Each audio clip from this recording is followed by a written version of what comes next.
Bismillahirrahmanirrahim. Assalamualaikum warahmatullahi wabarakatuh. Alhamdulillah, wassalatu wassalamu ala rasulillah wa ala alihi wa sahbihi wa man walah wa ba'd.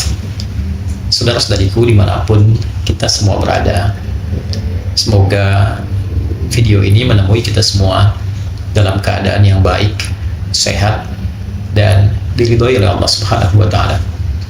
Alhamdulillah, kita sangat bersyukur pada Allah Subhanahu wa Ta'ala masih diberikan kesempatan untuk berkehidupan, beraktivitas hingga tiba di hari kedua di bulan Dzulhijjah tahun 1446 Hijrah, di hari Kamis ini. Satu anugerah yang sangat besar yang tidak setiap hamba Allah memiliki peluang yang serupa dengan kita semua. Lebih kita syukuri bahwa keberadaan kita di hari ini, di waktu ini juga disertai dengan keimanan kita kepada Allah Subhanahu wa Ta'ala. Dan iman itu sesuatu yang sangat mahal. Tidak semua yang hidup di muka bumi sampai detik ini boleh jadi punya kemampuan untuk beriman pada Allah Subhanahu wa Ta'ala. Iman itu bukan sekedar klaim kebertuhanan, keyakinan untuk bertuhan, tapi juga keyakinan itu memiliki satu konsekuensi berupa pembuktian. Di antara pembuktian yang kita bisa tampilkan dalam konteks beriman, setidaknya ada dua aspek yang penting. Ada pembuktian mengerjakan perintah, dan kedua, pembuktian menjauhi larangan. Karena itu di dalam Islam kita mengenal amar ma'ruf untuk mengerjakan perintah yang baik, nahi mungkar untuk meninggalkan, mencegah, menjauhi segala yang dilarang. Dengan tujuan yang jelas, bukan hanya syariat, agama memerintahkan kerjakan, kemudian tinggalkan, tapi dijelaskan tujuannya. Untuk apa mengerjakan ini? Untuk apa menjauhi ini? Apa manfaatnya untuk kehidupan kita di dunia? Setelah meninggalkan dunia, kemana kita akan berlabuh? Manfaat dari itu semua apa? Bersyukur kita sebagai muslim, seluruh tuntunan beragama di dalam Islam dijelaskan dengan keterangan yang sangat jelas, sangat detail, dengan contohnya yang sangat presisi, sehingga selalu memberikan kepada kita gambaran-gambaran yang terang untuk menunaikan tuntunan agama ini. Di antara sekian tuntunan yang terkait erat dengan keberadaan kita di pembuka Dzulhijjah ini adalah salah satu hadis yang diriwayatkan oleh sahabat mulia Abdullah bin Abbas radhiyallahu taala anhuma, yang kelak didokumentasikan juga oleh Al-Imam Al-Bukhari dalam kitab sahihnya, yaitu keterangan yang tersambung kepada hadis Nabi sallallahu alaihi wasallam ketika beliau bersabda, qala Rasulullah sallallahu alaihi wasallam, ma min al-ayyam, tidak akan ditemui perjalanan hari-hari dalam setahun itu, al-amalus salihu fihinna ahabbu ilallah, saat status amal soleh yang kita kerjakan di hari-hari itu naik ia menjadi status yang dicintai oleh Allah Subhanahu wa Ta'ala min hadhil ayyam al-ashr, dibandingkan dengan hari-hari yang lainnya, yaitu ditemukan pada 10 hari pertama di awal bulan Dzulhijjah. Secara singkat, dalam perjalanan hari dalam setahun, bisa kita katakan kurang lebih, sekali lagi kurang lebih, misal 365 hari dalam pendekatan Masehi, 350 hari sekian dalam penetapan kalender Hijriah. Ambil tengah-tengahnya, misal 360 hari dalam setahun. Kita tidak temukan dalam perjalanan 360 ini kecuali ada 10 hari yang spesial. Nah, saking spesialnya dikonfirmasi oleh diantara kalangan sahabat dengan mengatakan, walal jihadu fi sabilillah, ya Rasulullah, apakah status jihad fi sabilillah, pahalanya, keutamaannya tak mampu juga menandingi 10 hari ini? Maka Nabi katakan, walal jihadu fi sabilillah illa rajulun kharaja binafsihi wa malihi falam yarji' bidzalika min syai'. Tidak juga mampu keutamaan 10 hari ini ditandingi oleh keutamaan jihad fi sabilillah, kecuali jihad berjuang satu saja. Apa itu? Seseorang yang bertekad berjuang, membawa dirinya maka berkorban dia dengan jiwanya dan hartanya. Dia tidak kembali dengan pengorbanannya itu. Jadi dia berjuang dengan dirinya, dengan hartanya sampai dia meninggal dunia. Ya, seperti orang dalam perjuangan spiritual berhaji dengan dirinya, dengan jiwanya, dengan hartanya.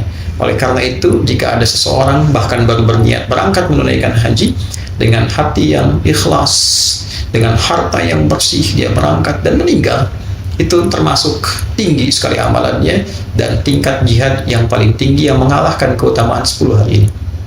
Tapi di luar itu, 10 hari ini istimewa. Itulah pembuka bulan Dzulhijjah, 10 hari pertama.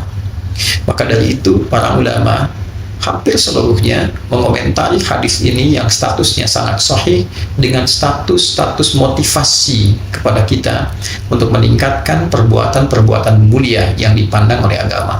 Setiap perbuatan mulia yang dipandang baik oleh agama itu disebut dengan amal saleh namanya. Maka dari itulah kita ketika hadir di momen ini saling memotivasi diri. Bagi saya pribadi, Anda, kita semua saling mengingatkan, saling mengajak. Semua peluang tidak harus dibatasi karena Allah akan menilai berdasarkan ketulusan niat kita. Yang berpotensi dengan badannya, fisiknya, tenaganya, dia tingkatkan amal soleh dengan fisiknya, sholatnya, baca Qurannya.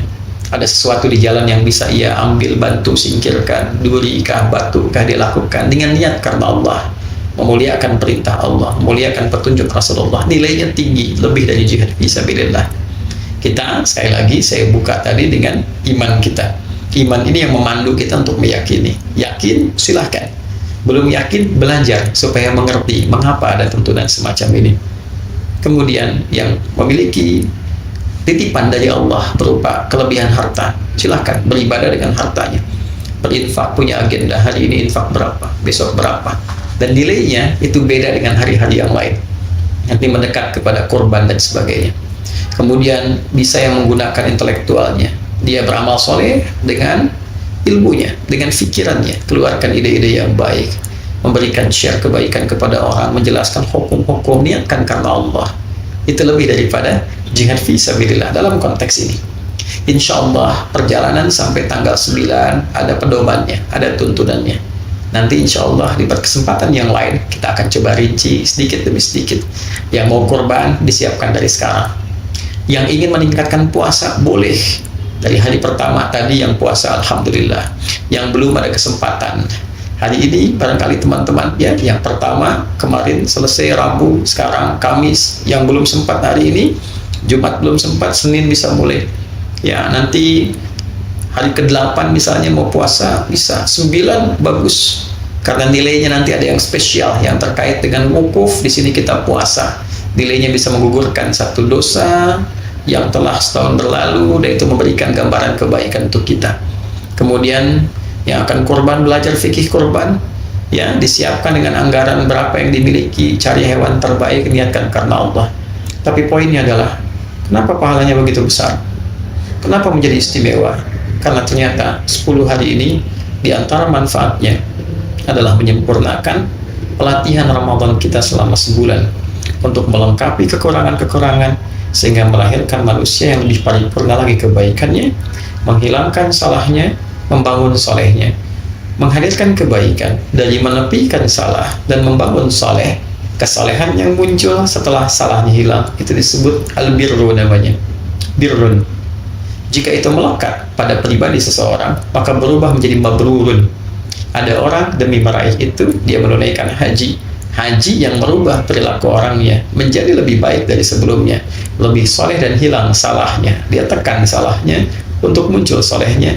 Itulah haji mabrur.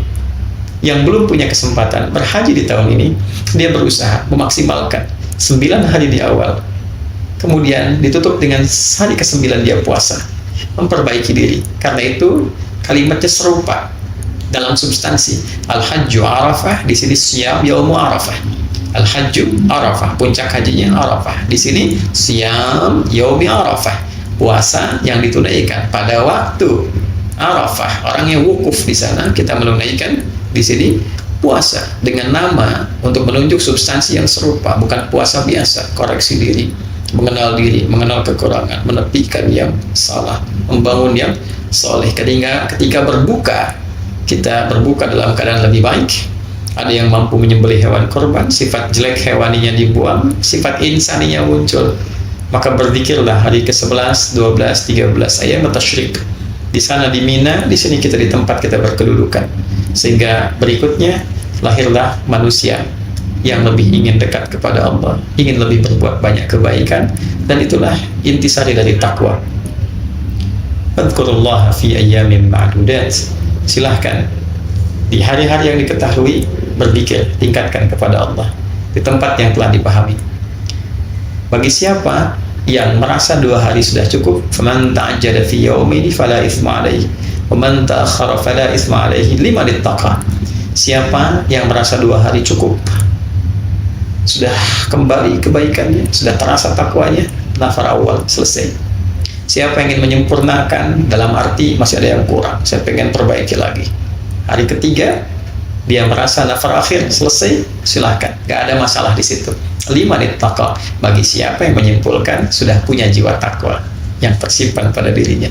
Kita yang belum haji, kita rasakan suasana itu, refleksikan diri kita, rasakan perubahannya. Ketika merasakan perubahan takwa, itulah al-birrun yang dilekatkan pada jiwa menjadi mabrurun, dipraktekkan menjadi istimewa, maka berubahlah ia, bertransformasi menjadi pribadi yang lebih baik dari sebelumnya. Itulah yang mahal dibandingkan dengan jihad fi sabilillah. Itulah jihad nafsu, itulah jihad yang mentransformasikan diri kita menjadi lebih baik, sehingga digunakan kapanpun, dalam posisi apapun, dia menjadi manusia terbaik. Dan jika ada pejabat melakukan ini, dia menjadi pejabat yang terbaik. Mustahil dia berbuat curang, mustahil dia kriminal, mustahil dia menipu, mustahil dia korupsi. Jika ada ustadz, kiai lulus dalam program ini, maka menjadi ustadz terbaik, kiai terbaik, pengusaha juga demikian, ayah demikian, ibu demikian, anak demikian. Dan kita berharap se-Indonesia ini setidaknya menjadi muslim yang baik untuk diri kita, keluarga, masyarakat.